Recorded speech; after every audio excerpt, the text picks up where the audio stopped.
is raised, a scream frozen in time. The muzzle flashes, lighting a horror too familiar. Peter Parker's thoughts echo in fragments.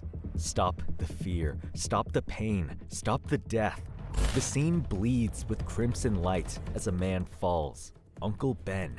Peter watches the moments play out again, helpless, and still he wonders, if all he ever wanted was to stop the suffering, why does he always fail? Spider-Man lunges from the shadows of memory, haunted by the face of an ordinary thief, the man who changed his world forever. Peter thinks, just a man. But how can a single man destroy a world? Peter awakens, drenched in sweat, the nightmare's claws still gripping his chest. Mary Jane reaches out, her voice gentle, grounding him. He clings to her warmth, her calm. She's not just comfort, she's his anchor. As he gets up to clear his mind, she offers a smile and a reminder, be back in time for breakfast. He knows that without her, Peter's world would truly fall apart. Spider-Man swings through the city, framed by moonlight and memories. Peter reflects on the power of love, how Aunt May and Uncle Ben's kindness saved him from bitterness. Even after Ben's murder, Peter didn't give in to despair. May's belief in hope gave him strength. He clings to that legacy, praying that both Peter Parker and Spider-Man can live up to her example. He keeps going. Suddenly, a shift. Gotham's cold streets replace New York's. The same gun, the same terror, but this time, it's Bruce Wayne reliving his nightmare. A child watches as his parents fall. Thomas cries out. Martha's body hits the pavement. The blast still rings in his ears. As Batman, he interrogates the same question that haunts Peter. Why am I always too late to save them? Batman crashes through the shadows like a force of nature. Deadly, determined. Just a punk without a gun, he tells himself. The gunman laughs, always laughing. Bruce sees him not as a man, but as death itself. A living nightmare that stalked him since that night. Now, shirtless and trembling, Bruce relives the scream, the shot, the blood, and the crushing fear that one day the killer will return to finish the job. Batman wakes in his cavernous room, alone again. The dream is always the same. He's not the Batman in it, not even a man, just a boy, sobbing in the dark, aching for his parents. The years have turned that boy into something else. That moment of blood and bullets forged him into a man with a mission. Alfred appears softly at the door, checking in. Before the two come face to face, Bruce is gone. Now cloaked in cape and fury, Batman glides across Gotham's skyline. He silently thanks Alfred for being the anchor he never deserved, but laments the wall between them that can never be crossed. His fate was sealed with a gunshot. He wonders briefly what life might have been like if his parents had lived, filled with kindness and laughter. But it's a fleeting thought. The night owns him now. From dusk to dawn, he is the Batman, and nothing can ever change that. At the foreboding Ravencroft Institute, Cletus Cassidy, aka Carnage, grins behind containment glass, basking in attention. He spins a mockery of trauma, ignored by parents, desperate for love, cured now that he's confessed. The red symbiote rides, barely contained. Carnage's charm is a blade, and he's pressing it against the bars of his cage. Carnage leans in, voice like venom. He taunts Kafka, mocking the idea that he's a product of abuse or tragedy. Maybe it's all true, or maybe he was born broken. He dares her to try fixing him, knowing it's futile. His promise is chilling. Either kill me, or I'll break out. His obsession isn't power, it's blood. Carnage bursts free, glass shattering. Blood will flow like wine, he sneers, arms twisting like snakes. Dr. Kafka reels. Impossible, yet Carnage defies all limits. Spider-Man dives in, fists flying, knowing any pause means death. Carnage's tendrils lash out. Spider-Man sees it. Everyone's doomed unless he acts fast. Colonel Jameson fires microwave guns, searing Carnage's symbiote. It writhes, screaming. Kafka warns it's temporary. True containment lies in Cassidy's mind, a near impossible task. Ethics fracture. Kafka begs for compassion, clinging to hope for Cassidy's soul. Dr. Cassandra Breyer, a government psychologist, offers a chilling fix: a cerebral implant. Less cure, more lobotomy. Control, not redemption. Kafka resists. Breyer pushes forward. Cassidy's body is bound. His mind next. Spider-Man challenges Breyer, but she shuts him down. It's done. Machines close in. Cassidy trembles, wired and trapped. Breyer insists it ends tonight.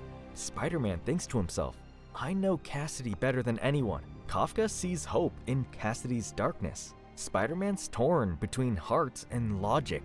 Breyer's resolute. Monsters like him can't change. If this works, it's just the start.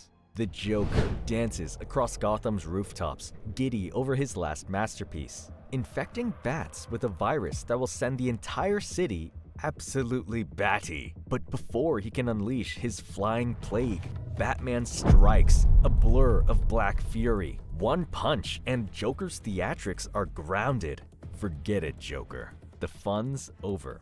Batman confronts the Joker with cold precision, revealing that he's been one step ahead the entire time. The virus-laced bats were moments from being unleashed, but Batman had been tracking him for weeks, outwitting every move. The Joker feigns surrender, acting weary and defeated. Batman offers a chance to avoid violence, but Joker strikes without warning, lunging forward and biting Batman savagely in the neck. Stunned and disgusted, Batman recoils as the Joker cackles with manic glee. Arkham Asylum looms under moonlight as Batman reflects. All these years, all these escapes, for what? Joker's laughter echoes through the walls, undeterred. Cassandra Breyer confronts Dr. Arkham with her pitch. His asylum has failed, but her chip can succeed. She insists Joker's mind can be cracked, reshaped, rehabilitated. Arkham is skeptical, but Breyer offers proof. Take a look, she says, and opens the door. Cletus Cassidy steps forward, subdued and strangely meek. The guards stand down. Breyer is beaming. Her chip, she claims, has silenced not only Cassidy's violent urges, but forced the Carnage symbiote into dormancy. No rage, no hunger, just docile compliance. Dr. Kafka is skeptical, but Breyer pushes forward. This is the future. Cassidy is barely able to meet anyone's eyes. Kafka sees a hollowed man. Not peace, but mental suppression. Breyer basks in her success, already planning to implant the chip in the Joker. A new era has begun, she declares. A press conference unfolds outside Arkham. Cassandra Breyer, beaming with confidence, presents her triumph. Joker and Cletus Cassidy, pacified and harmless thanks to her biotechnic chip. The world watches as she announces plans to bring the procedure to Washington, to scale it nationwide. En route to Washington, Breyer rides with Joker and Cassidy in a secure convoy. She's confident. Her chip works. But suddenly, it begins. Carnage surges from within Cassidy, shredding the illusion. The chip failed. It never had control. The symbiote was only waiting. Carnage tears through the vehicle with one goal: to explode back into the world. Carnage storms the streets, dragging Joker with him. The slaughter begins. Guards panic. Breyer is paralyzed in Carnage's grip as he sneers threats. Any move from the security team, and she dies. Carnage toys with her like prey, daring them to act. A nearby figure prepares. Batman reveals himself, having infiltrated the convoy disguised as one of the guards. He's been watching since the beginning. He demands Carnage release Breyer, but the symbiote taunts him. Carnage relishes the chance for a showdown with the Bat. Batman urges him to spare Breyer. She only wanted to help. If it's blood Carnage wants, Batman offers himself. Carnage doesn't care for symbolism or obsession. To him, blood is blood, and Batman is just another body. As he moves to strike Breyer, a web snaps through the air. Spider-Man arrives just in time, swinging her to safety. Batman and Spider-Man stand united again, facing pure chaos. Carnage lunges at Batman with a whirlwind of blades, ranting gleefully. Joker cowers behind the chaos, begging not to be taken. Carnage assures him he's the only one who's safe. Batman isn't so lucky. Carnage aims to dismember him, starting with his cowl. Batman growls that he doesn't need help, but Spider-Man lands a clean blow on Carnage anyway. Carnage plays mediator, mocking their bickering as the two heroes clash over tactics mid-battle. Meanwhile, tendrils lash out at the guards, slashing, choking, shredding. Carnage turns his body into a storm of violence. Some are moments from being strangled by the living weapon wrapped around Cassidy's mind. Carnage vanishes in the chaos, taking the Joker with him. Spider-Man and Batman regroup over the wounded, trying to figure out their next move. Spider-Man proposes a plan, but Batman immediately bristles, demanding to know why he's in Gotham. Spider-Man calmly explains Kafka brought him in for backup. Batman doesn't want him involved. This is his city, and he wants Spider-Man out of the way. Spider-Man pushes back. He's here to help, whether Batman likes it or not.